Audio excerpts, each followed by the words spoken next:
Welcome to Bookie's Place. How are you guys doing? You know what we do at Bookie's Place. We don't talk about the glit or the glam. We talk about the grit and the grind, and we bring your favorite people to share their stories, their journey, so that they can practically equip you and encourage you so that you see that you can do destiny. And in the house today, I have none other than the Mr. Jagbajantis himself. Ladies and gentlemen, drum roll. We're gonna sit for Well, I know your fans are wondering why is he covering his face, but you already know. It's like telling Instablog to show your face. I just like to remain behind the scene. I like to be unknown. I just prefer to be a ghost so that I can enter Mama Put, eat amala without nobody noticing. You know. Okay, I got you. It's okay. It's okay. How are you doing though? I'm very well. See your brother. I still there as a cigarette chop well. Maybe Mr. The cigarette shop. Thank the Lord. Thank the Lord. We bless God. We bless God. We bless God. How are you two? How are you doing out there? I'm chilling, man. I'm good. I'm good. I trust you. I I'm trust you, good. sis. I trust you. We miss you though. We miss you. We miss all the, dazzle frazzle, growing up together, going to church, all those things. It is I true, like they know. always say, 20 kids cannot live together for 20 years. We have to grow Yes, apart. Definitely. that's true. You That's know. true. When I comment on your post, people will diss me. You said you there here. What you they do here? That's why I don't comment on your post, so they won't think I'm trying to. They probably think you're seeking attention. They don't know that this Yes. was our family. What you they do for here? You be I say I beg you. But I listen, can man, today is not about me. Today is about you. We watch true. you, we see you. I've known you since we were like maybe 15 or whatever, Long but ago. you're going to tell the world your story because you came from somewhere and you're Uh, going somewhere.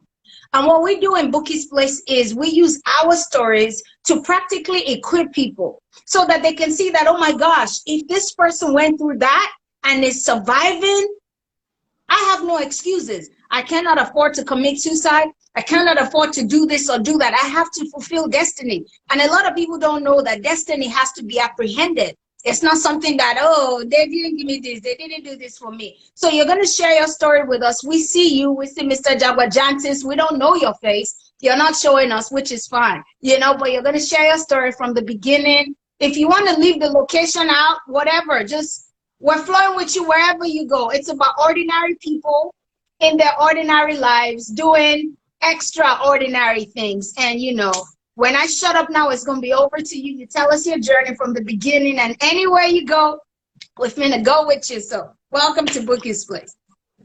well, thank you for giving me the opportunity. Thank you for your platform.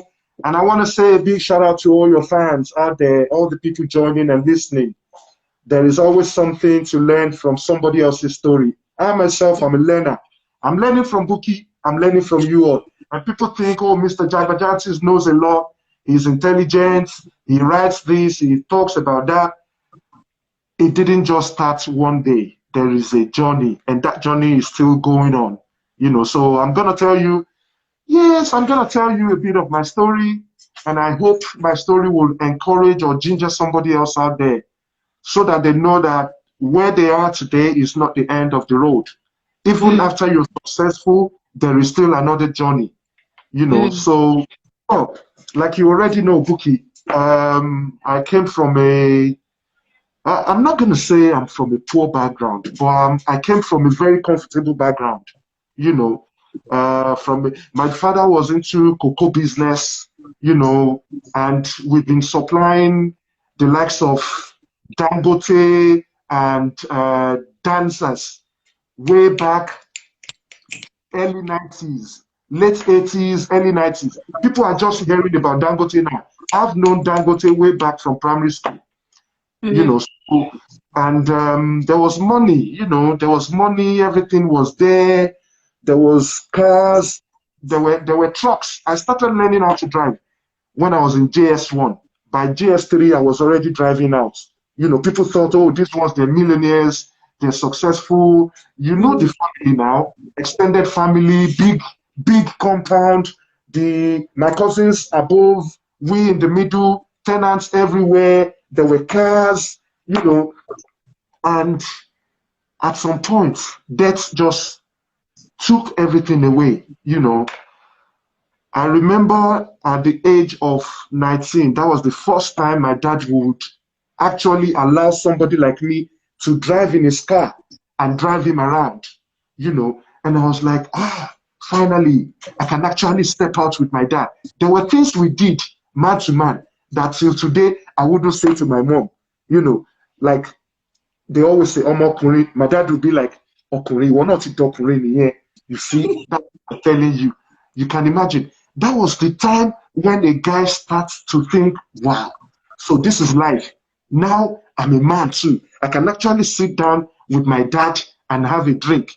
My dad started telling me about business, how he was doing it, how to be successful, and all these things. And in one night, death just took all those things away. Vim. And you see all these cousins here, friends there, families there, uncles, aunties, all those people, they were always in our house for one assistance or the other, or for one support, for money. We saw nobody again. Now it was a battle of keeping what was ours or them taking it away. You know, we were in school. I have 4 sisters and a kid brother, you know. Yes, daddy wasn't there anymore, but we would eat. We would need food on the table.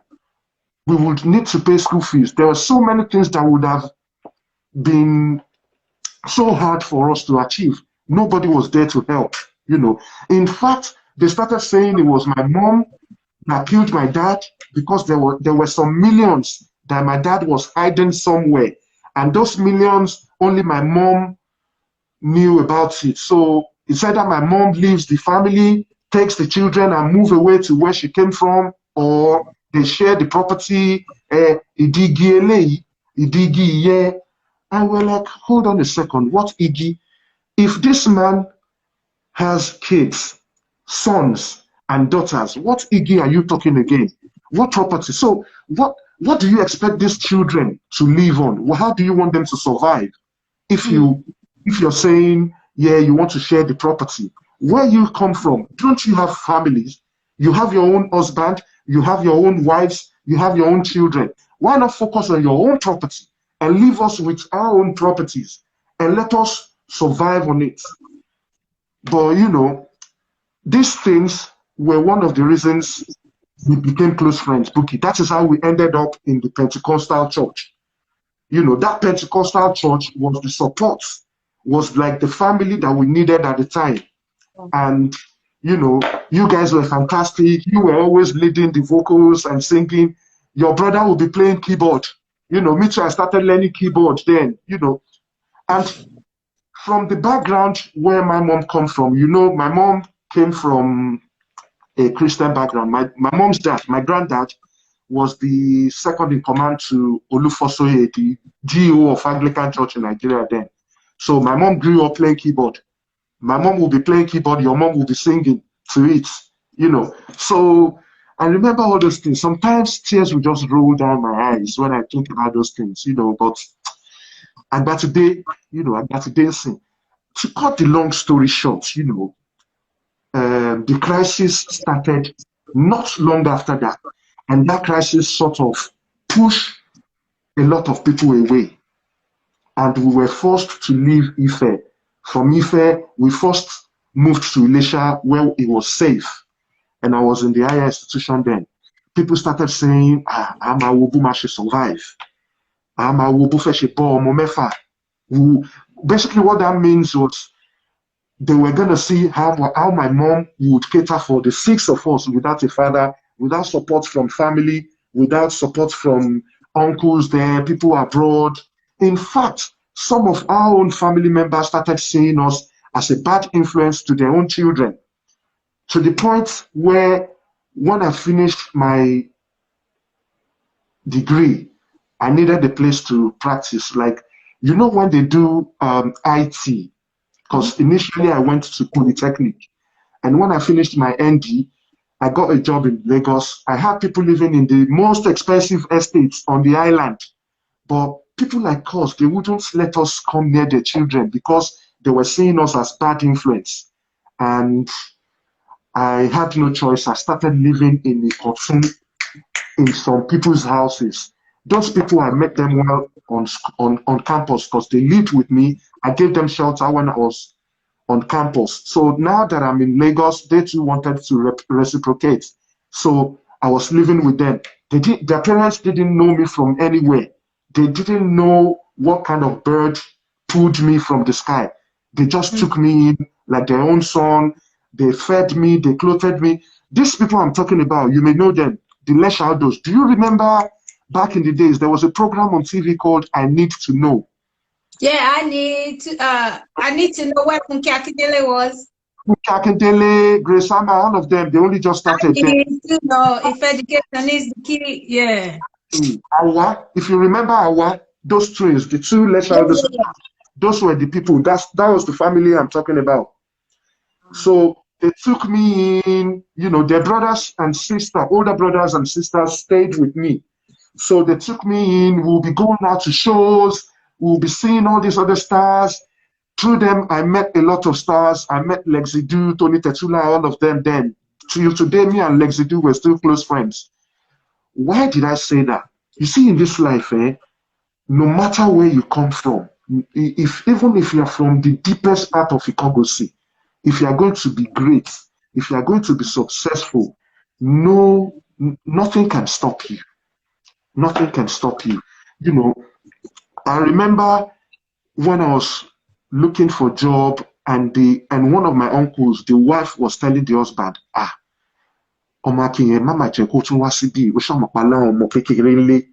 do you know what that means? Like, that Akin of a guy, don't let him come here. You know we have kids in the house and he will be bad influence because you can't really tell, you don't know his behavior.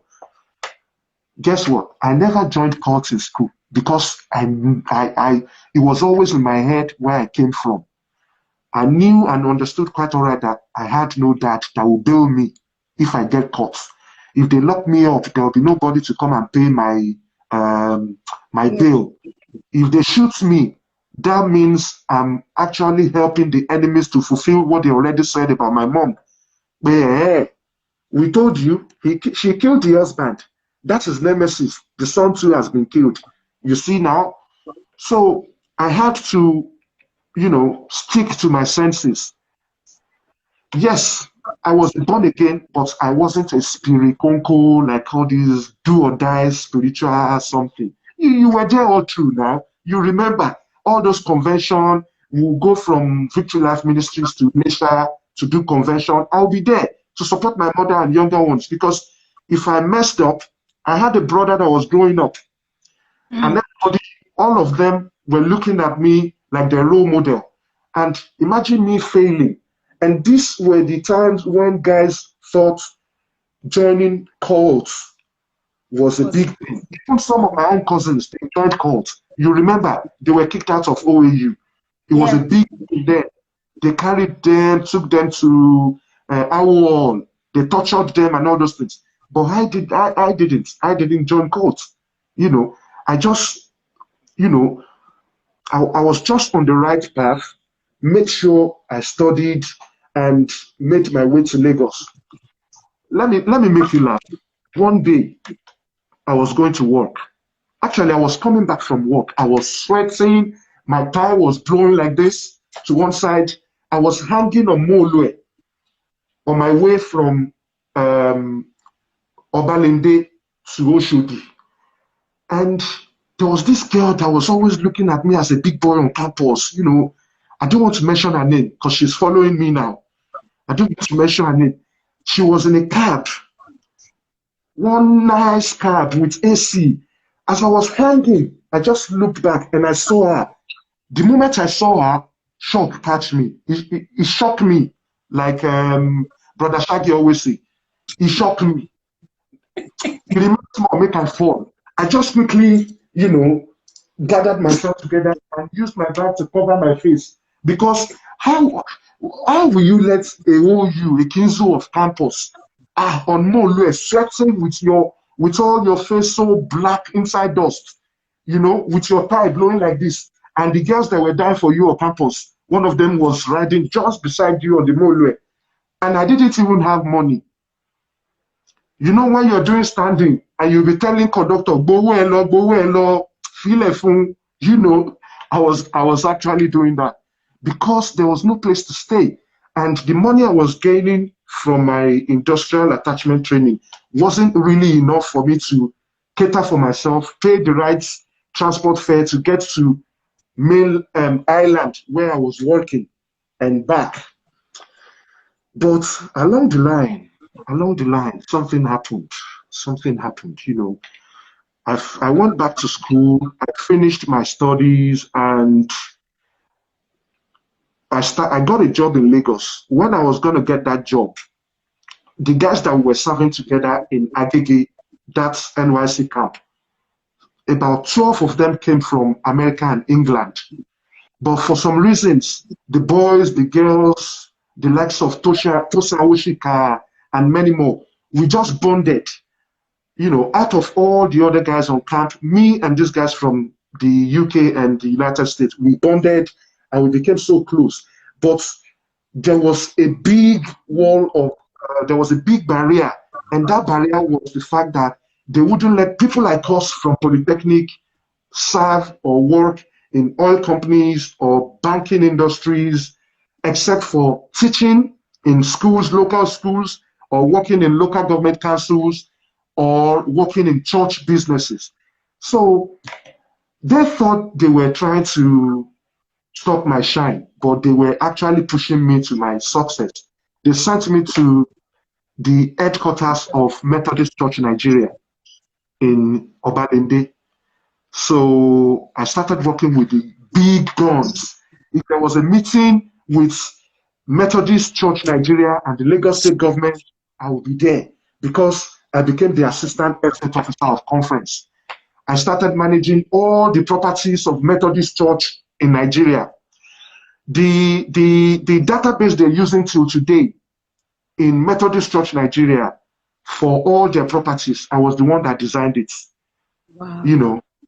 I was the one that designed it. During my tenure, we came across some properties in that area that made us realize that most of the properties in Marina used to be Methodist Church Nigeria's property, and they gave them out on lease. Kingsway, the Shell building, that tall Shell building, in about 20 years, that property will roll back into the hands of Methodists. They will have to renew the contract. And part of the contract was for them to build another 6 flats in Marina for Methodist Church. So we dug up the archives, we started reading. We drew up a meeting with Shell, and Shell was trying to play hanky-panky. And the moment they discovered that we were members of the Nigerian Institute of Estate Surveyors and Valuers, they quickly changed their word and they started sending money, and we built that property. That property is still there today, and people are using it as their offices. I did a lot of things in that my short time in Lagos, but I still didn't feel fulfilled because I couldn't stand where university graduates were standing. I couldn't stand where graduates from abroad were standing. In fact, it got to a point I was doing well. I wouldn't like to say I was doing better than the guys that graduated from the university, because there was this subconscious inferiority complex that is always there. In your mind that you're a Polytechnic graduate. There was this defense mechanism that was inside me, it just plays itself out. No matter how much I try to, summon courage or act like, yes, after all, I work with big people in Nigeria, this and that. But there was this wall in your mind. Inferiority complex. I felt incomplete. So it got to a point. There was this conference they were doing in Lagos. Schools from United Kingdom, they came to a hotel many years ago. They were doing this conference. It was like a workshop where people from universities will speak to you about courses, about programs, and you look at what you already have and then you'll be able to pick what you want to go study in England. And I didn't have money. So there was this friend, Olire. I just approached Olire. Olire, I beg, my guy, borrow me 1K. I don't get she guy, borrow me 1K. You get this program where they do for OK Hotel. I must go there. That's how he gave me the 1K. I went to the program and I paid, and they spoke to me. I applied to 2 schools, and University of Greenwich took me. So that time, my mom had already applied to be a nurse in England because she was a chief nursing officer with Obafemi University. So she applied. Somebody helped her to pay adaptation course fee, and she relocated to the UK. Like play, everything just started happening. Boom, boom, boom, boom. Mommy relocated to UK, boom. She started sending pounds. The next thing, she came back, she took my younger sister, Fumi, and Wale, the last born. Yeah. Was speaking in tongues as a little child then. Wale came to England. I was like, ah. For my own visa, they gave me appeal. They refused me.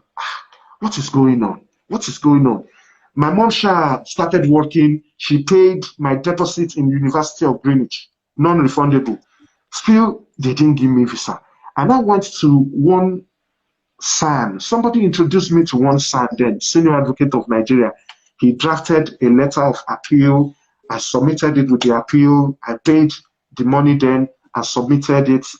And behind my back, they went to the court in UK, the embassy and the school people. They granted my visa. That's how they called me from British Embassy. Where I was living in Yaba, because me, I already thought I was going to get given the visa. I resigned at work. I was waiting for visa. They denied me. Where I was living in Yaba, my cousin that gave me the house kicked me out and gave it to the girlfriend.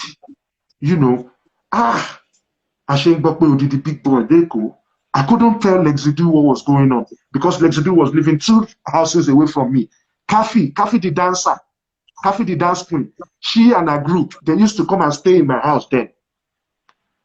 In Yaba, all her dance mates, all these workouts that they were doing, all their costumes, they will put in my house. They will stay in my house. We'll go to Lexi's house. Lexi will come to my house. You know, it was Lexi that first brought Kafi out. She does the being scared, exactly. All of us were together then. So anyway, the guy kicked me out. He came back from abroad. He kicked me out. He said, "Oh, I know we had an agreement, but I wouldn't want you to continue because I want to give this place to my girlfriend now. My girlfriend will be the one to be staying here, and she will be paying the rent, blah blah blah." And that my cousin, when he finished that, and he was going back to the UK.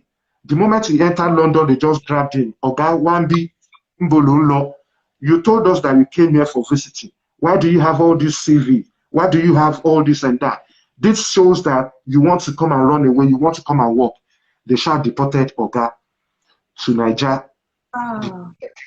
Yes, they allowed him to come in, but they gave him 1 week to pack his things and return to Nigeria. So he came back. And me, I went to Ibadan. I now became a nuisance in the same estate that Daddy Freeze was living then. Olubado Estate. I know Daddy Freeze very well. He just doesn't. He doesn't. He's my guest tomorrow. He's my guest tomorrow. I know him very well, but he doesn't know that it's me. He doesn't know me. His younger sister used to come to my cousin's house. I used to see all of them then. You know. So I now became a nuisance. That day I was now going from Cyber Cafe. I went to use Facebook. I was not going home from Cyber Cafe, you know, depressed. I was depressed. My palm slipper, you don't get conga, you know. Ashingbo, Ibadan, because Ibadan was the place where Ashiribo, nobody will see me. In Lagos, I can't be walking in Yaba with my shoe, having conga and all those things. People will just think, short about him for drug. From Cyber Cafe on my way home, I just heard the call on my Nokia phone then. I now picked, I was like, what number is this? Hello? Hello? Is this Mr. Akiloye? Ik ben Yemi. Is this Akiloye? Yes. Who am I speaking with? Oh, this is more something Louisa from British Embassy. I just want to congratulate you. Your visa has been granted, and please come to British Embassy on Monday to pick up your passport with your passport. Okay, thank you very much. See you on Monday. I looked right, I looked left. Nobody was looking. If you see the way we are take jump up, you go think say I win £1,000,000, you know. So today, when I see people jubilating because they're moving away from one circumstances to another, I can relate. You know, I jumped up, I forgot about myself. I jumped up, I looked up, I was like, oh, calm down, calm down, calm down. Okay, okay, okay. I did like this. So I just went to, I called my guy in London, OJ, what's up? Oh, my, what you feel idea? I called, you know, so you see this thing there today because I'm rich, We can laugh I can today. laugh, but it wasn't a very easy experience. Do you know what it feels like to be a big boy inside Lagos and you don't even know where your second meal is coming from? And you are working and they're seeing you as big boy at work, but inside your pockets, there is no dime, you know? In fact, no, let me not say that one. I don't want to say that. Say it. That one go. Say it. Say it. Say it. Say it. Say it. Say it. Ah, you know, but um, ah,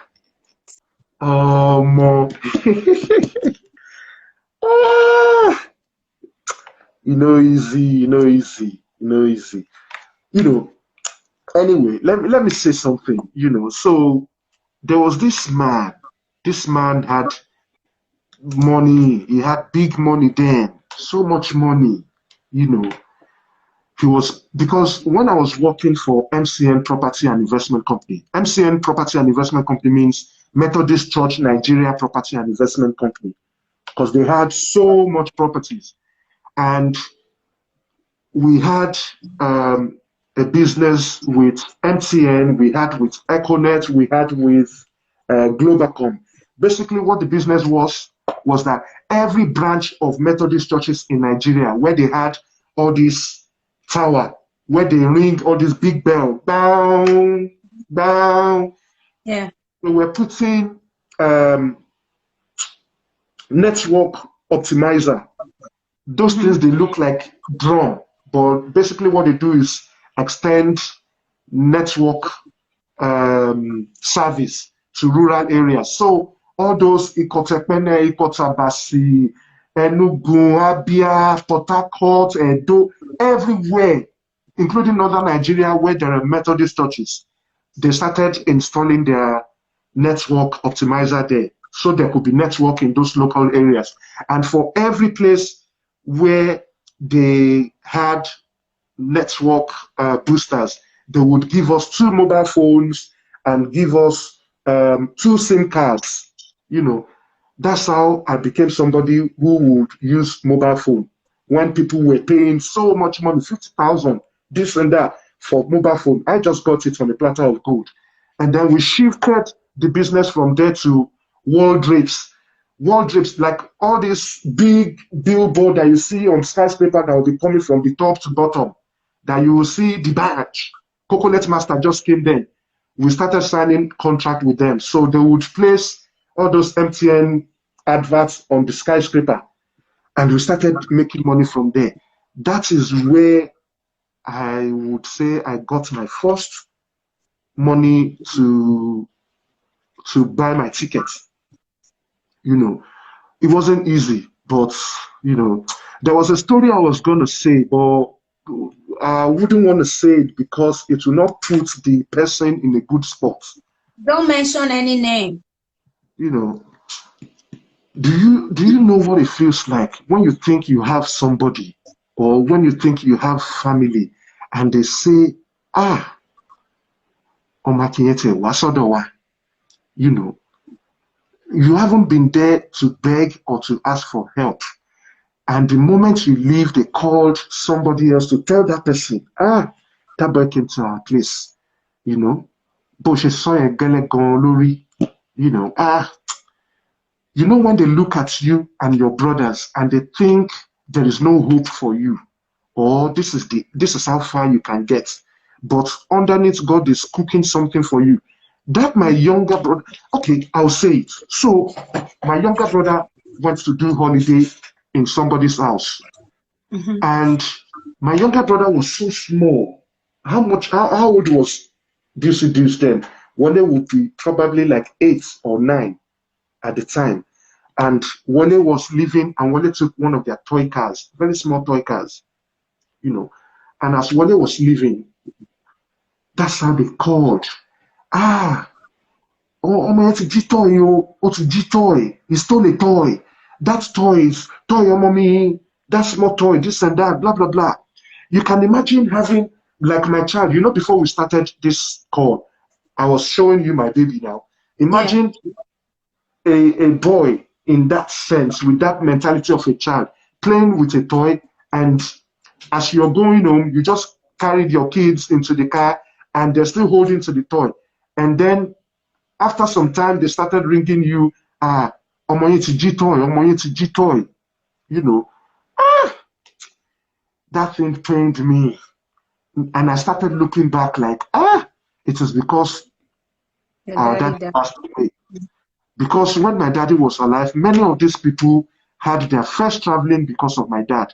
I know, I still remember how my daddy was helping many of them to travel out.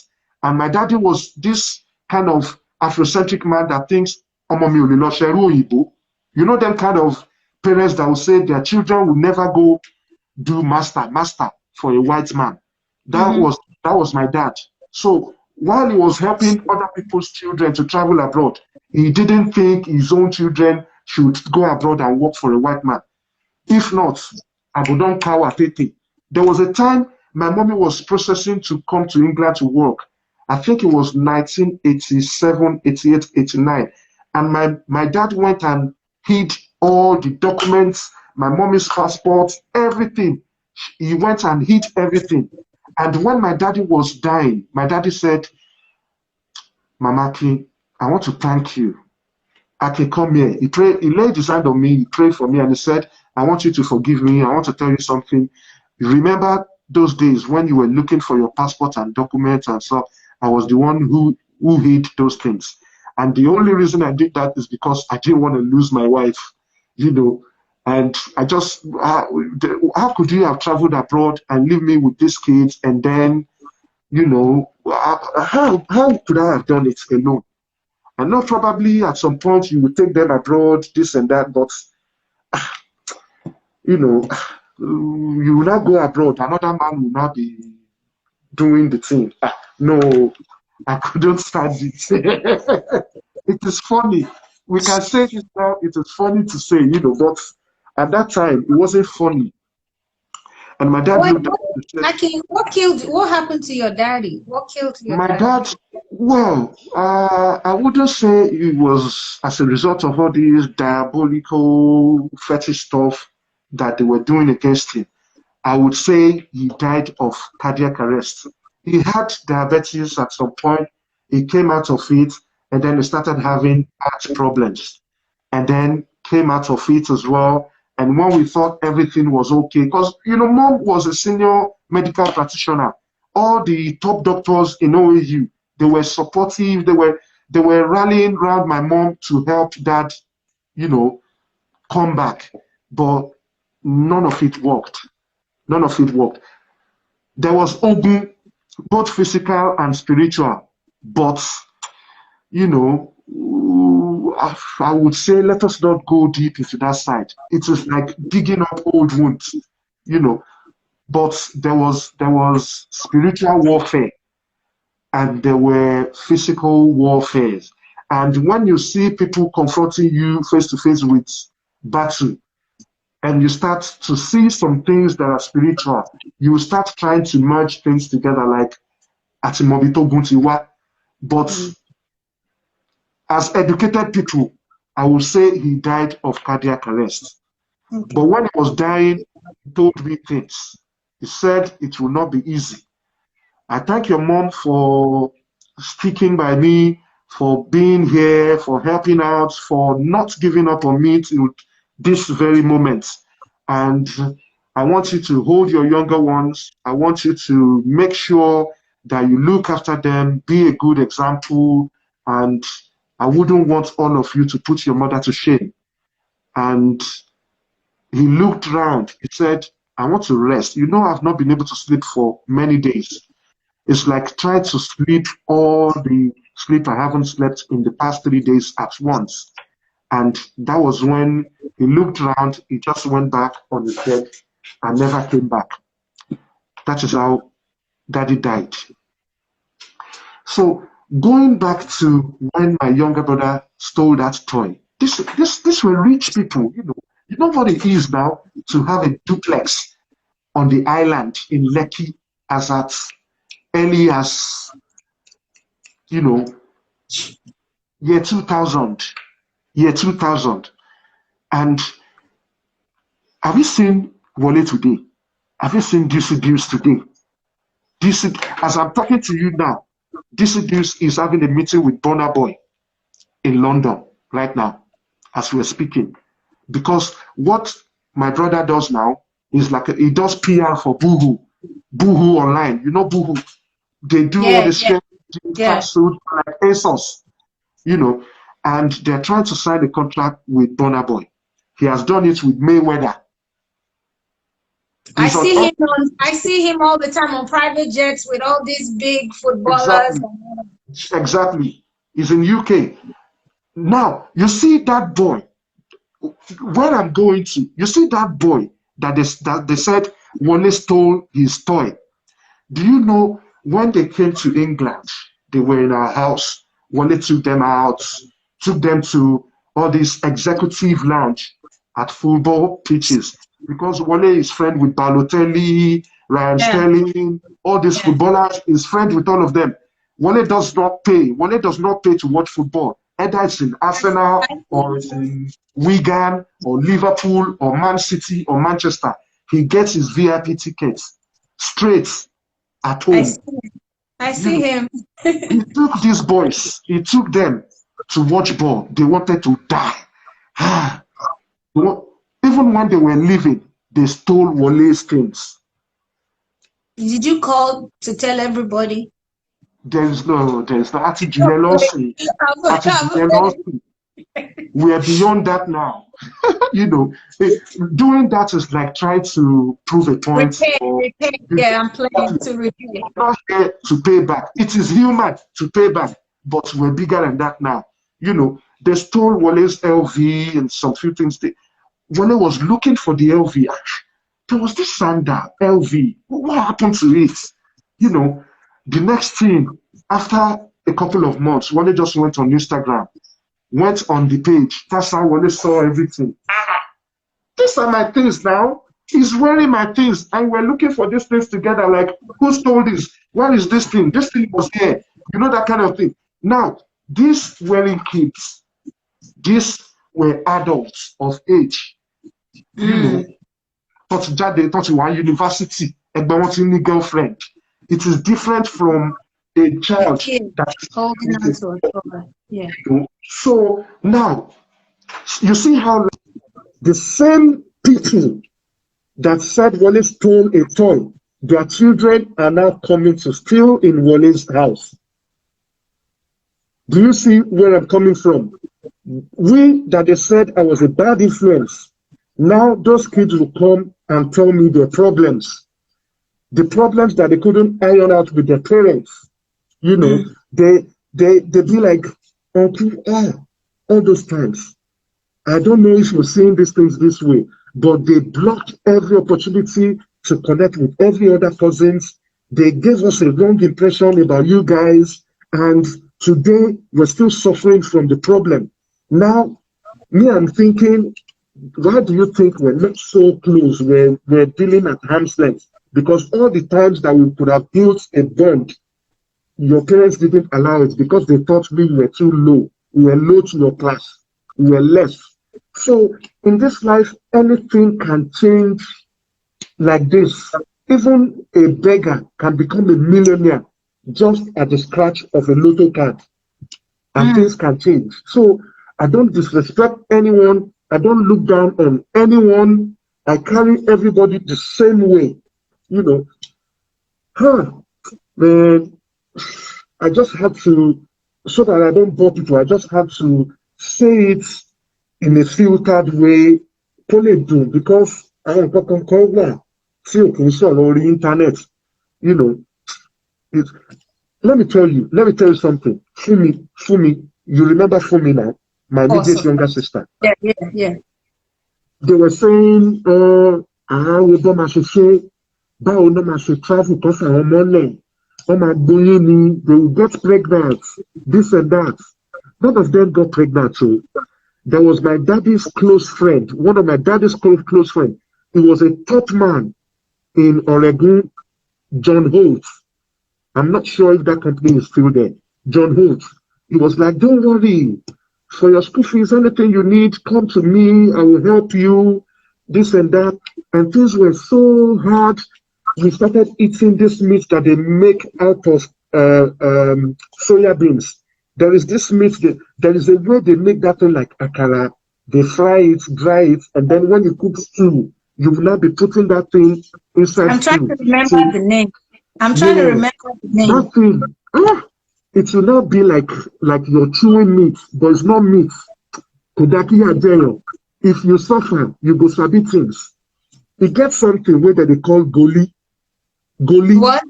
Goli, like goalkeeper. Goli. It's always like this. That goli is conco or akere, like toad. Frog. Frog is opolo. The other one that is colorful, green, they're always in fish pond or any trapped pond. They brew there. Those things, they call them goli. That goli, Wale was very good with goli now. When Wale roast goli, you know Wale is good. Wale, you're going to be in trouble with Wale. This Wale you mentioned is going to be like, bro, it is all history now. It is all history. You know, if you don't suffer, you will not know the value of wealth. If you don't suffer, you will not know the value of riches. Concord, Washere, young Shagaya, you sabi, yeah.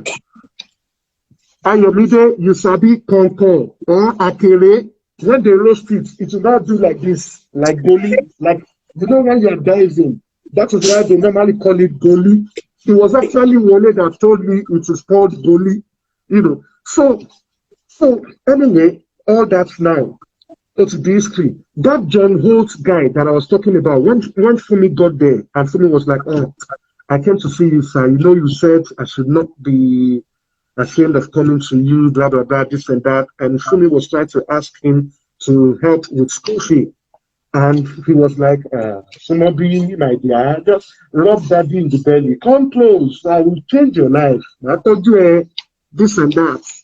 Come. Fumi was shocked. And Fumi ran out of that office and came back home. You know, so imagine you thinking you have support, or you have your father's close friends that they did stuff together, drink together, party together, and you're no longer there, and they're trying to do those kind of things to your daughter. You know, basically, if it's really because of home training, we'll just start seeing Fumi carrying different handbags, you know. Fumi will be flexing. Fumi will be, your sisters are very beautiful. Your sisters are very, my sister said it. Of course. If not for home training, Fumi will be big time aristo, you know. But she didn't. I would have joined gang. I did not. Wale too is there. Wale did not. But today, I look at Wale, I know, say, at the small boy, where Wale did. You know, with all my degree in IT from UK, with all my masters in UK, at the small boy. Because the kind of people where Wale they sit down with, I know they sit down with them. You know, and Wale never reached the place to begin tap his resources yet. So look at Balotelli. Wale was the one that reunited Balotelli with his parents because he already cut his parents off. He thought, oh, they sold him to slavery or something, but they didn't have anything at the time. He was sick. He had a terminal issue, and they needed to give him up for adoption.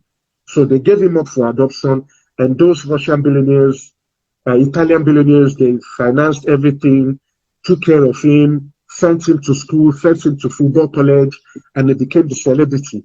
So later in future, the family too found their way into Manchester. They started living in a place in Manchester, and in December, after they were partying in Balotelli's house, playing with fireworks, and the thing was out of control. The place started burning. They called fire brigade. They, sorted out the fire, but he couldn't go home. And it was Christmas when he wanted to come home. And when he was like, come, this issue we've been talking about, I think it's that time you forgive your parents. I'm going home to my parents for Christmas. What are you going to do? Let's go to your mom and dad. Let's go talk to them. They did what they knew was the best at the time. So right now, let us go and talk to your mom. Forget about whatever they could have done to you that you're holding against them. If it weren't for that decision, you wouldn't be here today. How could you have ended up becoming a celebrity, a star, a footballer? And he listened, and they drove down in that camouflage Bentley. And they spoke. Wale went inside, spoke to the mom for like 30 minutes. They came out. The parents were crying. The younger sister and brother were crying. He too was crying. They hugged each other. And God be the glory. Till today, they're still very close. So that's Wale for you. This is us that they thought we would never amount to anything. Ryan Sterling's last birthday, Wale was the one that organized it. All the paparazzi in the world, all the magazine, all over the place. All these little things now, they were there. And I was there looking like, I know. It is not anymore. When somebody is successful, you will do it and say, awa. You will not say him. Everybody wants to associate with success, So look at me. Èmi náà, èmi ọmọ láti Ifẹ̀ ń bẹ̀ yẹn, èmi náà adẹ̀ tó form swag. Màá bọ́ sórí vẹ́sẹ̀, èmi náà ń ṣe captain. Imagine kí n jẹ́ captain ní oko Mọdákẹ́kẹ́ kan mẹ́rin.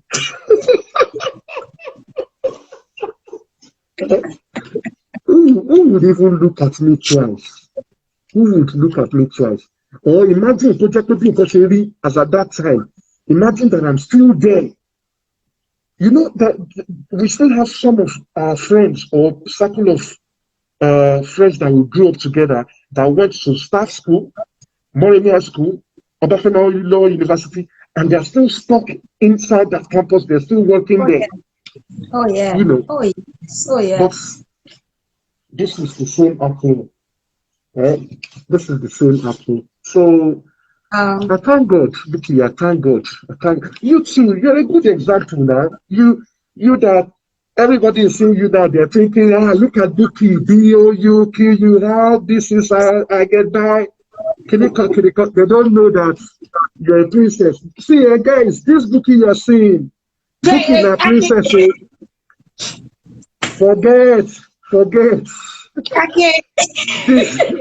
This Bookie you are looking at, Bookie not be my and I know Sabi Bookie. Bookie says supposed to be king. Bookie wrong like that because Bookie not born again. Bookie is Johnny. You go down the street Bookie now, you go to say BSO to Bookie, you gonna do like this. BSO.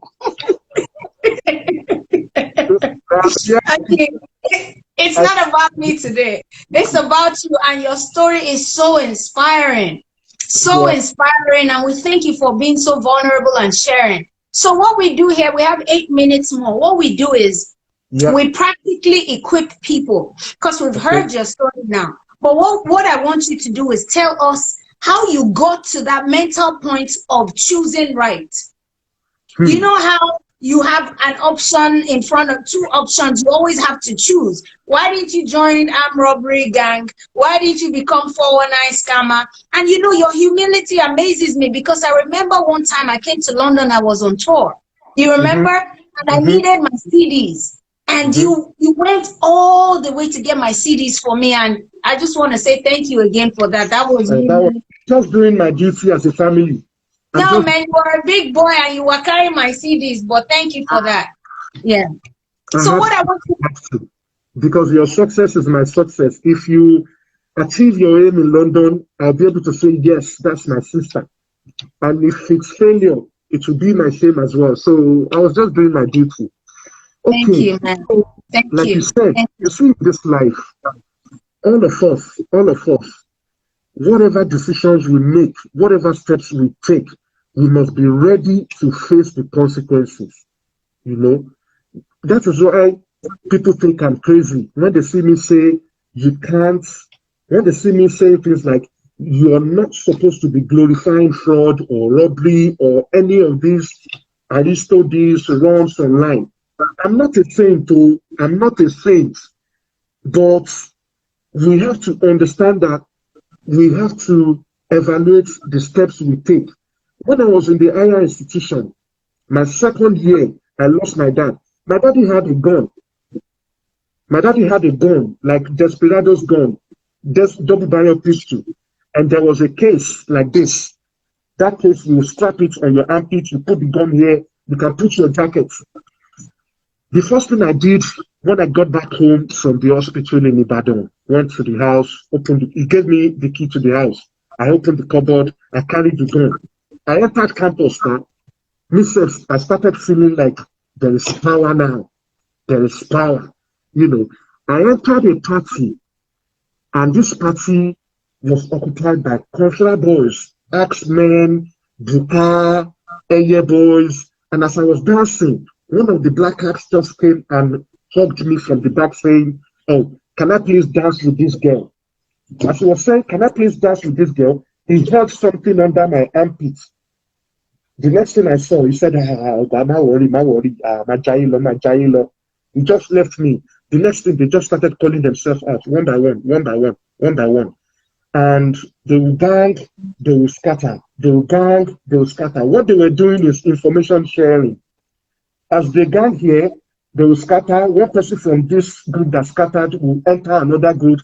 They will talk, they will scatter. Another person will enter another group. They were sharing information. They were saying, who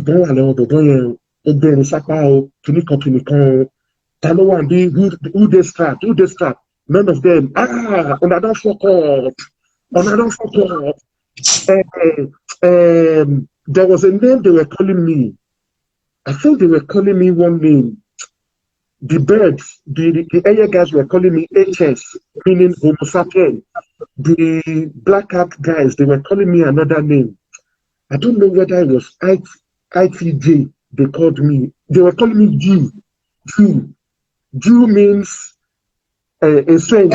I mean, they were calling me Jew. Anyway, one of the guys that was staying with me in school, he was a member of Black Accent. He now told them that they should leave him alone. No, he's not a threat, it's not this, it's not that, his dad just died, don't mind him. It's his youthful exuberance that is going. So leave him alone. So they left me alone, blah, blah, blah.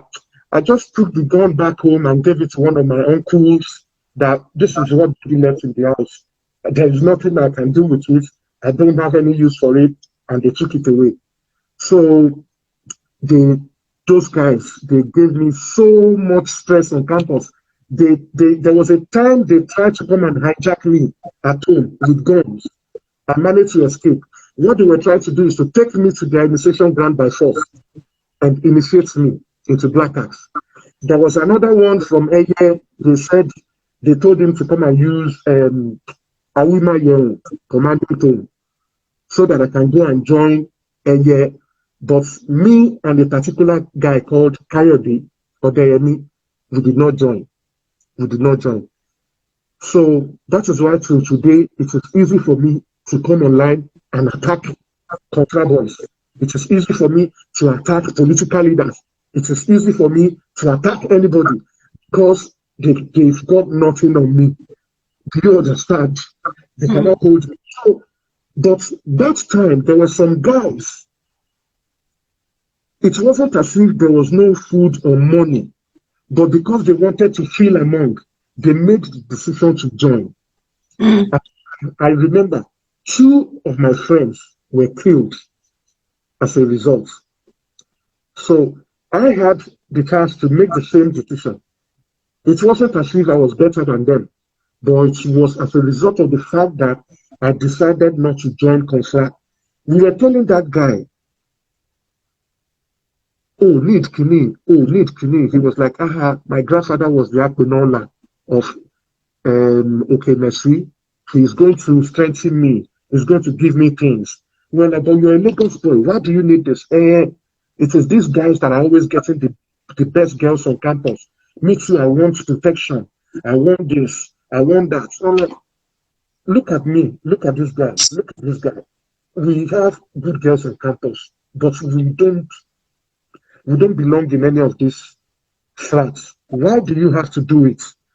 But this guy did it. He got into HND. When he was in HND, he renounced. He became a student union member. After he became a student union member, he was one of the people that was organizing renunciation meeting and all those things. Do you know that the younger ones that joined Consa after him, they were fighting Eye and Ake, and one of them spotted him like, that guy, remember 2 years ago, now that guy stabbed me now. We have 28 seconds left. We have 28 seconds left. That's how they followed him and they killed him that day. They killed the guy. So in life, make the right decisions. Don't make the decision that you will regret, whether you're a woman or man. If you try to steal, they will catch you. If you're an aristo, one day is one day. If you go and do bomb implants, there is always